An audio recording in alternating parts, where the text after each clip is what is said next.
We're staging a crash to find out whether school-run parents' faith in the safety of their 4x4s is justified. We've got a typical second-hand Discovery, and we're going to crash it head-on at 40 miles an hour into an alternative family car choice, a used Renault Espace. And to make sure we test the cars to the limit, there'll be just a 40% overlap when they hit. That's a harder test because it concentrates the load of the impact on a smaller part of the car's structure. Now, recent designs like the Espace have cross members at the front to channel some of the load to the rest of the bodywork, and our collision will be a good test of their effectiveness. But making the outside of the car tough is only part of the story. Once you've created a survival space, it's then down to the restraints within the car, things like the airbags and seatbelts, to help cushion the blow. It's also vital that things like the dashboard don't have any sharp edges or bits sticking out. You don't want a face full of aggressive cup holder. The Mira winch is ready to pull the cars together. So where do you think your family would be safest?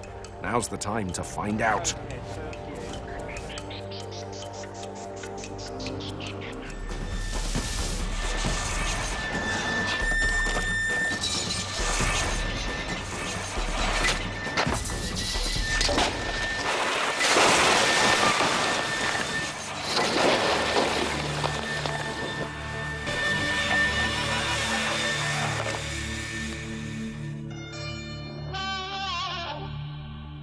Both cars seem to have suffered horrendous damage, but if you look more closely at the structures, differences begin to emerge.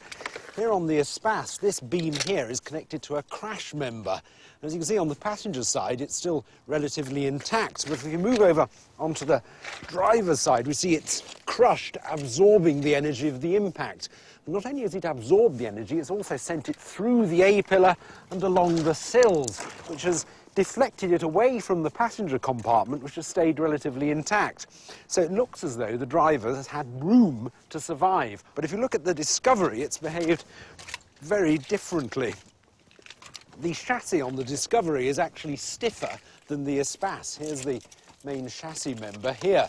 But all that hasn't actually helped the occupants inside the car. All it's done is deflect the Espace into the softer bits of the Discovery's bodywork, with the result that the driver has much less room, and it looks as though his chances of survival would be pretty grim, really. The result of the match is clear. In this crash between these two cars, you'd be better off in the MPV, which is probably not what many 4x4 loving school-run parents would have expected.